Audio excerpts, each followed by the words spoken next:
Silver का जो हाल है उसको जानने के बाद अजीत भी अब ये नहीं पूछेंगे मोना कहां है सोना, वो पूछेंगे सैंडी कहां है चांदी। चांदी ने तो एकदम धमाल मचा दी है, पर लोग मुझसे पूछ रहे हैं कि सर हम चांदी में एसआईपी कैसे करें, उसका कुछ फायदा होगा भी कि नहीं। तो इसलिए मैं लेके आया हूं आज एक डिटेल्ड वीडियो कि how to do SIP in silver. पर उससे आगे जाने से पहले इस वीडियो को मैंने कुछ पार्ट्स में बांटा है। सबसे पहले हम समझेंगे कि सिल्वर का आज का रेट क्या चल रहा है।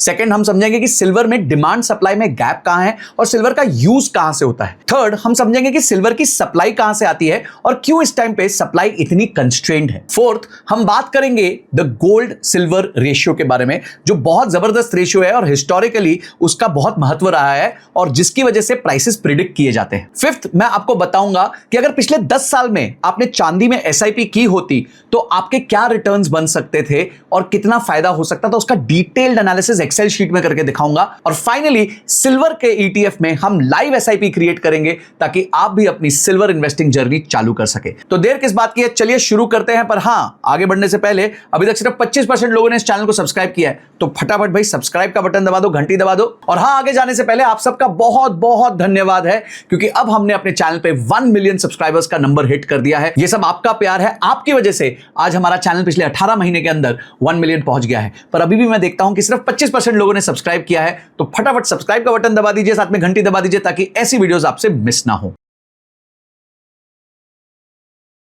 तो भाई सिल्वर की तो बात करेंगे, पर एक बात बताना चाहता हूं, मेरा म्यूचुअल फंड का मास्टर क्लास वापस आ चुका है। इसको 40,000 से ज्यादा लोग अटेंड कर चुके हैं। इसमें हम डिस्कवर करते हैं कि आपका फाइनेंशियल इंडिपेंडेंस आप कैसे अचीव करेंगे, आपको कितना पैसा चाहिए फाइनेंशियल इंडिपेंडेंट होने को, आप उसका पाथ कैसे बनाएंगे, राइट म्यूचुअल फंड को कैसे सिलेक्ट करेंगे, और इन सब के बाद आपका पैसे के साथ रिश्ता कैसे होगा ताकि आप भी अपना फाइनेंशियल फ्रीडम अचीव कर सके।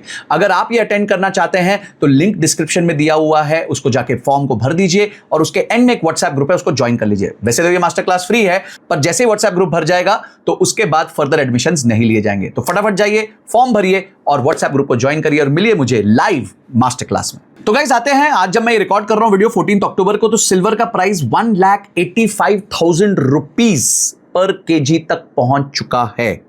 ठीक है, तो यानी बहुत सिग्निफिकेंट प्राइस है। पर इस टाइम पे जो मार्केट है ना, वो बहुत ज्यादा प्रीमियम पे चल रही है। और क्यों चल रही है उसको हम समझने की कोशिश करेंगे। अगर हम समझने की कोशिश करें तो पिछले एक साल में गोल्ड ने करीबन 60% का रिटर्न दिया है और सिल्वर ने करीबन 75% का रिटर्न दिया है एक साल में। जबकि निफ्टी अगर हम देखें तो सितंबर टू सितंबर अगर हम चेक करें तो निफ्टी ने माइनस में रिटर्न्स दिया है। तो पिछले साल जो है कमोडिटीज का टाइम था, पिछले साल निफ्टी ने और मार्केट्स ने कोई रिटर्न्स कमा के नहीं दिए। अब इसकी वजह से जो है लोगों का इंटरेस्ट बढ़ गया है कि हमें भी गोल्ड और सिल्वर में एसआईपी करनी चाहिए। मैं तो बहुत टाइम से कर रहा था और गोल्ड सिल्वर में एसआईपी के लिए कहता भी था, पर हुआ क्या है पिछले एक साल में, अगर आप देखें तो यहां पे जो सिल्वर ईटीएफ्स है उसमें बहुत ज्यादा वॉल्यूम आई है। $40 बिलियन की वॉल्यूम आई है 2025 में। इंडिया में जो सबसे बड़ा सिल्वर का ईटीएफ है वो है सिल्वर निप्पॉन का इंडिया सिल्वर ईटीएफ, जिसे सिल्वर 20 भी कहा जाता है। उसका एसेट अंडर मैनेजमेंट आज 15,284 करोड़ रुपए हो चुका है। अगर हम देखें तो ग्लोबली जो इन्फ्लोज आए हैं ईटीएफ में, वो पहले हाफ ईयर में 95 मिलियन आउंसेस के आए हैं। यानी 95 मिलियन आउंस जो है ईटीएफ के माध्यम से खरीदे गए हैं ग्लोबली पिछले आधे साल में, यानी जनवरी से लेकर सितंबर तक, विच इज मोर देन जो पूरा 2024 में खरीदा गया था। और आज के दिन ईटीएफ के पास 1.13 बिलियन आउंसेस जो है वो पड़ा हुआ है सिल्वर में। अब आप सोचिए 1.13 कितना होता है, 6,000 हाथी के वजन जितना होता है। आप 6,000 हाथियों को एक रूम में बंद कर दीजिए, उतना चांदी आज सिल्वर ईटीएफ के पास पड़ा हुआ है। अब ये 20-25 साल में चांदी और सोने के रिटर्न्स कैसे रही हैं, आइए समझते हैं। अगर आप देखें 2000 से तो गोल्ड के जो रिटर्न्स हैं वो सिल्वर से ओवरऑल ज्यादा है, पर पिछले एक साल में सिल्वर ने गोल्ड के रिटर्न्स को बीट किया है। आप देखेंगे गोल्ड जो है वो स्टेडिली यहां पे ऐसे चलते आया, थोड़ा सा यहां पे क्रैश देखा और फिर स्टेडिली चलते आया। बट सिल्वर में आप देखेंगे कि वॉलेटिलिटी बहुत ज्यादा होती है, वो ऊपर गया फिर से नीचे आया और फिर से वो इस टाइम ऊपर आया है। तो ये बात सबको पता है, हमने बहुत बार ये बात पे चर्चा भी करी है। अगर आप सिल्वर का 50 ईयर चार्ट देखेंगे तो 1980s में सिल्वर ने $50 पर आउंस का रेट टच किया था, फिर 2011 में टच किया था और अब 2025 में किया है। और अब उसको थोड़ा सा वो बैरियर को ब्रेक भी कर रहा है। 1980s में जब हुआ था तो हंट ब्रदर ने जो है वो सिल्वर को रिग किया था, वो चाहते थे कि सारा सिल्वर दुनिया का उनके पास आ जाए। 2011 में भी ये पहुंचा उस नंबर तक, पर उसको क्रॉस नहीं कर पाया। पहली बार हुआ है कि 2025 में ये नंबर जो है $50 पर आउंस का उसको क्रॉस कर दिया गया है। तो सिल्वर इस पॉइंट पे आके जनरली गिर जाता है, पर इस बार ऊपर गया है और उसका रीजन क्या है वो भी मैं समझाता हूं। ओके, आप यहां देख सकते हैं कि सिल्वर की जो डिमांड है वो सेक्टर वाइज कौन कौन से सेक्टर में सबसे ज्यादा यूज होती है। इंडस्ट्रियल एप्लीकेशन में सिल्वर 60% तक यूज होता है। ज्वेलरी में 18% यूज होता है, कॉइन्स और बार्स में 18% होता है, और सिल्वरवेयर यानी कि जो हम बर्तन यूज करते हैं उसमें 4% के आसपास होता है। अगर आप गोल्ड को देखें, गोल्ड थोड़ा अलग है। गोल्ड में ज्वेलरी का जो एप्लीकेशन है वो सबसे ज्यादा 50% का है, सेंट्रल बैंक्स 24% रखते हैं, इंडस्ट्रियल डिमांड 12% और बाकी जो है वो 14%। तो यानी कि अगर गोल्ड और सिल्वर में सबसे बड़ा फर्क देखा जाए तो गोल्ड ऑर्नामेंटल यूज के लिए सबसे ज्यादा यूज होता है और उसके बाद ग्लोबल रिजर्व्स के लिए यूज होता है, वेयरएज सिल्वर जो है वो इंडस्ट्रियल एप्लीकेशन के लिए यूज ज्यादा होता है और ज्वेलरी के लिए कम यूज होता है। ये चार्ट बड़ा इंटरेस्टिंग है, ये आपको बताता है कि सिल्वर की सप्लाई कहां से आ रही है और सिल्वर की डिमांड कहां पर है। अगर आप यहां पे देखेंगे तो सिल्वर की सप्लाई जो है वो 2024 में 1015 मिलियन आउंसेस थी पर ईयर, पर वहीं अगर आप डिमांड देखेंगे तो 1164 थी, यानी कि करीबन 150 मिलियन टन ज्यादा डिमांड थी as compare to the supply. आप यहां देख सकते हैं 150 मिलियन टन का जो ज्यादा डिमांड था। अब अगर आप यहां पे डिमांड देखें तो डिमांड पे वापस सबसे बड़ा जो यूजेज आता है वो इंडस्ट्रियल का आता है, और इंडस्ट्रियल में कहां आता है, electrical and electronics, photovoltaics. Photovoltaics का मतलब होता है कि जो आप सोलर पैनल्स देखते हैं ना, उसमें सबसे ज्यादा सिल्वर का इस्तेमाल होता है, ठीक है, और अलॉयज में यूज होता है, और बाकी इंडस्ट्रियल एप्लीकेशंस है, अब डेटा सेंटर्स में यूज होता है, उसके अलावा आपकी बहुत सारी इसकी इंडस्ट्रियल एप्लीकेशंस है जहां पे ये यूज होता है। फिर फोटोग्राफी, ज्वेलरी, सिल्वरवेयर और यहां पे यूज होता है। तो आप देखेंगे कि डिमांड जो है वो सप्लाई से हर साल ज्यादा है। 2025 में भी सप्लाई जो थी वो 1030 मिलियन टन आउंसेस ही थी, 2025 में भी 1030 मिलियन आउंसेस ही थी, और जबकि डिमांड 1148 मिलियन आउंसेस रही है। यानी सप्लाई ने जो है वो डिमांड को हमेशा बीट किया है, और इस वजह से जो है सिल्वर का प्राइस अब धीरे धीरे बढ़ते जा रहा है। अब सिल्वर आता कहां से है? सबसे मेजर सोर्स जो है सिल्वर का वो आता है बाय प्रोडक्ट माइनिंग। अब बाय प्रोडक्ट माइनिंग का मतलब क्या होता है कि सिल्वर डायरेक्ट नहीं निकाली जाती, अदर बेस मेटल्स के साथ ये होती है, जैसे कि जिंक, कॉपर और गोल्ड। आपको पता है गोल्ड में बोला जाता है 22 कैरेट, 18 कैरेट। तो जो 22 कैरेट और 18 कैरेट बोला जाता है और 24 कैरेट के बीच का गैप है, समझे 22 कैरेट का सोना है वर्सेस 24 कैरेट का सोना है, जो बचा हुआ 2 कैरेट है ना, वो उसमें सबसे ज्यादा जो इंप्योरिटी होती है वो सिल्वर होती है। तो जो भी माइनिंग होती है सिल्वर की, उसमें ऑलमोस्ट 60% माइनिंग जिंक, कॉपर और गोल्ड से होती है। यानी जिंक, कॉपर और गोल्ड जब निकलता है तो उसके बाय प्रोडक्ट में जो है सिल्वर निकलता है, और सिल्वर देखा जाए तो इंप्योरिटी की तरह निकलता है। उसके बाद प्राइमरी सिल्वर माइनिंग जो है वो सिर्फ 22% है, जहां मैक्सिको, चाइना, पेरू, चिले और पोलैंड में जो है माइनिंग होती है, यहां प्योर सिल्वर ही निकलता है। तो तीसरा रिसाइकलिंग है, जो पुराना सिल्वर पड़ा होता है वो भी जो है वो रिसाइकल होता है, वहां से भी सप्लाई क्रिएट हो जाती है। ये जो है ये सप्लाई चार्ट है। तो अब आपको क्लैरिफाई हो गया कि डिमांड कहां से आ रही है और सप्लाई कहां से आ रही है, और सप्लाई का इतना बड़ा कंस्ट्रेंट क्यों है, क्योंकि 60% सप्लाई तो बाय प्रोडक्ट माइनिंग है। यानी इस मुद्दे से माइनिंग नहीं की जा रही है कि हमें सिल्वर निकालना है, मुद्दा यह है कि हमें जिंक निकालना है, सिल्वर साथ साथ ही निकल जाएगा। अब पिछले कुछ समय में जैसे हमने देखा कि ईटीएफ्स में बहुत पैसा लग रहा है सिल्वर के। अगर आप देखें तो गोल्ड और सिल्वर का जो ईटीएफ है वो पैसिव ईटीएफ माना जाता है, क्योंकि गोल्ड और सिल्वर में कोई फंड मैनेजर बैठता नहीं है। आज जो टोटल पैसिव फंड्स का इन्फ्लो आ रहा है उसमें से 72% गोल्ड और सिल्वर में आ रहा है। 19,000 करोड़ का इन्फ्लो आ चुका है इस साल में अभी तक, जो सिर्फ और गोल्ड और सिल्वर में जा चुका है। यानी कि लोगों को जब से गोल्ड और सिल्वर चढ़ने लगा तब से इंटरेस्ट बढ़ने लगा कि हम भी उसमें इन्वेस्टमेंट करके रखें, क्योंकि as I said equity markets ने पिछले 1 साल में बहुत अच्छे रिटर्न्स नहीं दिए हैं। ये मिंट का आर्टिकल है और ये भी बताता है कि किस तरीके से डिमांड जो है वो सप्लाई से ज्यादा जा रही है। ये कह रहा है about 75% of the world silver is produced as by product. तो हमने 60% पढ़ा था, यहां वो कह रहा है 75% है, तो 70 कुछ भी कह सकते हैं, 60 to 75% मतलब मेजर चंक जो है वो बाय प्रोडक्ट माइनिंग से ही निकल रहा है। उसके अलावा देखा गया है कि सिल्वर की जो माइनिंग है वो एक्चुअली डिक्लाइन हुई है। 2016 में 900 मिलियन आउंसेस थे और अब जो है वो 835 मिलियन आउंसेस है, यानी स्लोली जो है वो सिल्वर कम निकल रहा है। अब सोचिए कोई चीज कम निकल रही है और ज्यादा कंज्यूम हो रही है। अगर मैं आपको इसको ग्राफ के फॉर्म में दिखाऊं तो ये इसका ग्राफ का फॉर्म है। ये ऊपर वाली लाइन जो है ये उसकी डिमांड है और नीचे वाली लाइन जो है उसकी सप्लाई है। अगर आप देखें सप्लाई धीरे धीरे बढ़ रही है, डिमांड बहुत तेजी से बढ़ रहा है, और यहां पे जो गैप क्रिएट हो रहा है इस वजह से इस टाइम पे जो है डिमांड सप्लाई मिसमैच चल रहा है, जिस वजह से प्राइसिंग ऊपर है। अब इस टाइम पे क्या हुआ है कि बहुत सारे म्यूचुअल फंड्स ने सिल्वर में अपना इन्वेस्टमेंट बंद कर दिया है और लोगों से भी पैसा लेना बंद कर दिया। अब आप बात समझिए, जो म्यूचुअल फंड्स होते हैं गोल्ड और सिल्वर के, वो सीधा गोल्ड और सिल्वर नहीं खरीदते, वो ईटीएफ खरीदते हैं, और जो ईटीएफ होते हैं वो गोल्ड और सिल्वर खरीदते हैं।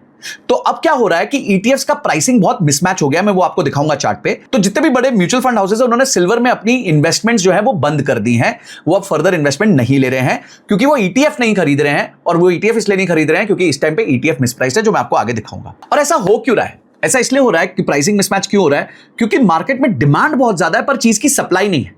तो चाहे एमसीएक्स का रेट 1,50,000 हो या 1,60,000 है, पर बाजार बोल रहे हैं भाई जब सामान ही नहीं है तो हमारा भाव चलेगा। तो 1,55,000 1,60,000 वाली आइटम भी 1,85,000 रुपीज पर केजी में बिक रही है। और यहां पे आप देख सकते हो कि इंडिया जो है वो वर्ल्ड लार्जेस्ट कंज्यूमर है सिल्वर का, जिसमें सिल्वरवेयर, ज्वेलरी, कॉइन्स और बार्स और इंडस्ट्रियल एप्लीकेशन में यूज होता है। मतलब India one of the largest है। अब उसमें भी जो है हमारी टोटल डिमांड जो है उसका 80% हम इंपोर्ट करते हैं, हमारे पास नहीं है। ठीक है, मतलब हमें इंपोर्ट करना पड़ता है, गोल्ड भी हमें इंपोर्ट करना पड़ता है, सिल्वर भी हमें इंपोर्ट करना पड़ता है। और पहले 8 महीने में हमारे इंपोर्ट्स जो हैं 42% गिर गए। अब आप सोचिए कोई चीज जो है उसका प्राइस बढ़ते जा रहा है, डिमांड बढ़ते जा रहा है, पर उसकी सप्लाई कम हो गई, उसका इंपोर्ट कम हो गया है, तो प्राइस को क्या होगा? ऑब्वियसली प्राइस में जो है मिसमैच आ जाएगा। कितना मिसमैच आया वो भी मैं आपको बताता हूं। तो गाइस अब आते हैं जो मैं आपको बात बता रहा था कि किस तरीके से इस टाइम पे सिल्वर और उनके ETF में मिसप्राइसिंग चल रही है। तो यहां पे हम देख सकते हैं ये रहा सिल्वर का रेट, और सिल्वर का रेट आप देख सकते हैं वो है 1,58,680 का। पर उधर दूसरी तरफ आप देखेंगे मैंने 2 ETF प्लॉट किए हैं। एक है सिल्वर केस जो कि जीरोधा का ETF है, और एक है सिल्वर 20 जिसकी हमने बात की थी, जो हमारे देश का सबसे बड़ा सिल्वर का ETF है। उनके प्राइस आप देखिए सिल्वर से कितने ज्यादा प्रीमियम पे ट्रेड कर रहे हैं। आइए चेक करते हैं इसको कि ये सिल्वर से कितने ज्यादा प्रीमियम पे ट्रेड कर रहे हैं इस टाइम।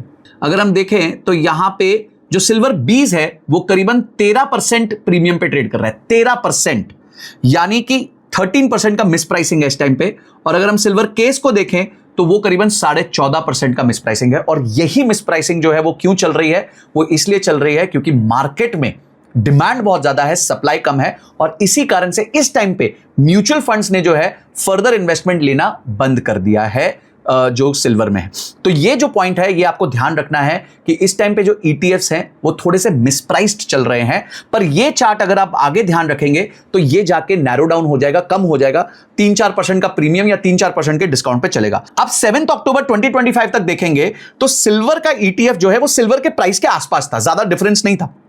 बट आज जो है मैसिव डिफरेंस हो गया। वो इसलिए हो गया क्योंकि डिमांड बढ़ रही है, सप्लाई नहीं है। धनतेरस का टाइम आ रहा है, दिवाली का टाइम आ रहा है, सबको पता है कि इस टाइम पे सिल्वर की डिमांड सबसे ज्यादा होती है। सिल्वर के कॉइन्स गिफ्टिंग में यूज होते हैं, सिल्वर के कॉइन्स लोग खरीद के रख लेते हैं, तो इस वजह से इस टाइम पे सबसे ज्यादा प्रीमियम चल रहा है। जो आगे जाके प्रीमियम ऑब्वियसली कोलैप्स जरूर होगा, कम जरूर होगा, पर अभी फेस्टिव सीजन में यह प्रीमियम रहने की आशंका पूरी है। तो गाइस हमने समझ लिया है कि सिल्वर क्यों यूज होता है, कहां यूज होता है, कितना वर्ल्ड का सिल्वर कहां से आ रहा है, ये सारी चीजें हमने पता कर ली। अगर आपको नहीं पता थी, वीडियो अच्छी लग रही है तो एक बार लाइक जरूर कर देना। अब हम चलते हैं कि अगर आपने पिछले 10 साल में सिल्वर में SIP की होती तो आपके क्या रिटर्न्स बनते। आइए चेक करते हैं।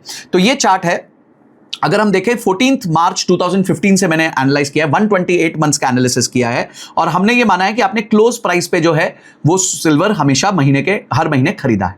तो अगर हम 10,000 रुपए की इन्वेस्टमेंट करते तो 128 महीने में हमारी जो टोटल इन्वेस्टमेंट होती वो होती 12,80,000 रुपीज। अब इस 12,80,000 में हमारे को धीरे धीरे यूनिट्स कभी ज्यादा मिल रहे थे, कभी कम मिल रहे थे, कभी सिल्वर का प्राइस बढ़ रहा था, कभी सिल्वर का प्राइस घट रहा था, जो SIP का सिस्टम है। तो इस 128 महीने में 10,000 रुपए की SIP करके हमारे पास इस टाइम 25 किलो सोना हो चुका होता, 24.85 kg सोना हो चुका था। यानी जो हमारे एवरेज परचेज प्राइस है वो 51,515 रुपीज पर केजी होता, जो आज के दिन चल रहा है 1,60,000 के आसपास। तो यानी जो मैंने 12,80,000 रुपए डाले हैं इस SIP में, उसकी इन्वेस्टमेंट की वैल्यू आज हो गई है 39,75,000 रुपीज। यानी जो मेरा IRR है वो है 20.3%। इसलिए मैं लोगों को कहता हूं भाई ये मत सोचो कब घुस रहे हो, कैसे घुस रहे हो। 10 साल के होराइजन में आपको एक अच्छी IRR मिल सकती है। हो सकता है 20 ना मिलती, 10 मिलती, 12 मिलती, फिर भी आपको एक अच्छी रिटर्न्स मिल सकते थे, क्योंकि सिल्वर जो है वो एक बहुत वॉलेटाइल एसेट क्लास है, और मैं उसको प्रूव करूंगा इस चार्ट के साथ। अगर आप ये चार्ट देखेंगे तो पिछले 128 महीने में जो हमने इन्वेस्ट किया है, तो ये जो ऑरेंज लाइन है ये हमारा एवरेज परचेज प्राइस है, क्योंकि हम तो SIP करे जा रहे थे। ये जो ब्लू है वो उस दिन का सिल्वर का प्राइस है।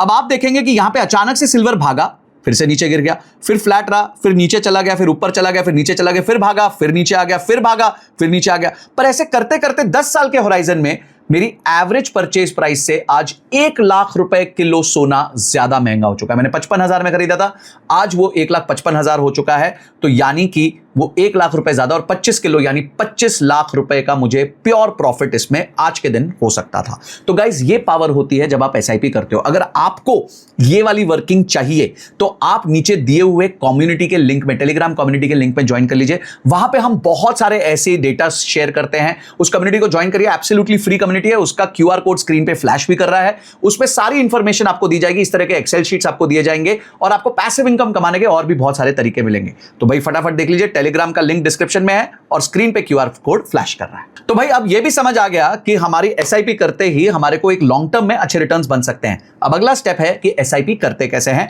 आइए उस पर मैं लाइव SIP आपको करके दिखाता हूं। ओके गाइस, आप यहां पे देख सकते हैं कि अब हम जो है वो ETF करेंगे। तो यहां पे हम जाएंगे हमारे ब्रोकर टर्मिनल पे और हम यहां पे ETF सेक्शन क्लिक करेंगे। ETF सेक्शन में हम कमोडिटीज क्लिक करेंगे और सबसे पहली चीज जो हम करते हैं, हम एक्सपेंस रेशियो को डिसेंडिंग ऑर्डर में डाल देंगे, यानी हम सब देखेंगे सबसे सस्ता जो है वो एक्सपेंस रेशियो किसका है। तो यहां पे हम देख सकते हैं सबसे कम एक्सपेंस रेशियो किसका है। तो हम देख सकते हैं मिराय एसेट गोल्ड ETF का सबसे कम है, पर हमें सिल्वर चाहिए। तो सिल्वर में हमें सबसे लोएस्ट दिख रहा है जीरोधा का, फिर हमें दिख रहा है मिराय का और फिर हमें दिख रहा है आदित्य बिरला का। ठीक है, अब ये हो गया कि सबसे कम जो है एक्सपेंस रेशियो किसका है। अब हमने ये तय कर लिया कि हम आदित्य बिरला ETF खरीदेंगे। तो हमें क्या करना है, हमें आना है यहां पे ऑर्डर्स पे। ठीक है, और ऑर्डर्स पे जब हम आएंगे तो यहाँ पे SIP लिखा हुआ है। अब हम SIP पे जाएंगे, हम यहाँ पे न्यू स्टॉक SIP करेंगे और न्यू स्टॉक SIP पे हम सर्च करेंगे आदित्य बिरला सिल्वर ETF। ये रहा, ये NSE पे रहा। मैं इसकी क्रिएट SIP कर देता हूँ। अब मुझे कितना करना है, 183 रुपीज का है। मुझे हर महीने इसमें कितने यूनिट्स खरीदने हैं, 5000 का खरीदना है। तो मैं 25 यूनिट्स कर लेता हूं। अब इसमें मैं डेली भी कर सकता हूं, वीकली भी कर सकता हूं, मंथली भी कर सकता हूं। मैंने तारीख क्या सेट कर दी, मैंने तारीख सेट कर दी भाई for example 7th of every month. तो हर महीने के 7 तारीख को ये मेरा पैसा कट जाएगा। कितने बजे, सुबह 9:30 बजे कट जाएगा। तो मैं यहां पे, अच्छा इसको भी मैं चूज कर सकता हूं। आपको लगता है भाई 9:30 बजे मेरे को सही नहीं रहेगा, एक काम करते हैं, इसको हम कर देते हैं दोपहर को 12:30 बजे। तो भाई हमने इसको कर दिया दोपहर के 12:30 बजे। तो ये हो गया जी 12:30 बजे। अब आपने क्या किया, यहां पे सेट स्टॉक SIP कर दिया एंड दैट्स इट, आपकी SIP सेट हो गई है। अब मेरी जो SIP है वो 7 नवंबर को कटेगी और अप्रॉक्सीमेट ऑर्डर 4575 का। उस दिन जो भी प्राइस होगा उस हिसाब से प्राइस एडजस्ट हो जाएगा। मुझे बस अपने अकाउंट में हर बार 5000 रुपए रखने हैं और उससे जो है मेरी SIP क्रिएट हो जाएगी। बहुत सारे लोगों को कंफ्यूजन होता है कि SIP सिर्फ म्यूचुअल फंड्स में होती है, ETFs में नहीं होती। ये भी एक बहुत सिंपल तरीका है जिससे आप अपने ETFs में भी SIP चालू कर सकते हैं। तो गाइज ये था सिल्वर का लेखा जोखा और किस तरीके से आप सिल्वर ETF में इन्वेस्ट कर सकते हैं, अपनी SIP कर सकते हैं, उसके बारे में हमने पूरा आपको डिटेल्ड इंफॉर्मेशन दे दिया विद लाइव SIP। अब आप इसको करना चाहते हैं कि नहीं, मुझे कमेंट सेक्शन में जरूर बताना और कोई डाउट रह गया हो तो मुझे कमेंट सेक्शन में बताना, मैं फिर से एक वीडियो लेके आ जाऊंगा। मास्टर क्लास अभी तक अटेंड नहीं करी तो फटाफट जाके फॉर्म भर दीजिए और उसके एंड में WhatsApp ग्रुप को ज्वाइन कर दीजिए। और अगर आपको सिल्वर SIP की पूरी एक्सेल शीट कैलकुलेशन चाहिए तो जो टेलीग्राम ग्रुप का लिंक दिया गया है उसको ज्वाइन कर लीजिए और उसमें हम आपको ये सारी इंफॉर्मेशन फ्री ऑफ कॉस्ट देते हैं ताकि आपकी लर्निंग्स बढ़ती रहे। और किन मुद्दों पे वीडियोस चाहिए वो जरूर बताइएगा। इस वीडियो को सारे दोस्तों के साथ शेयर कर दीजिएगा जिनको समझ नहीं आ रहा कि सिल्वर में इन्वेस्ट कैसे करे, कब करे, क्यों नहीं करे। थोड़ा बहुत शायद इस वीडियो से उनको क्लैरिटी आएगी। अगली वीडियो तक this is Sanjay Kathuria signing off. जय हिंद, जय भारत।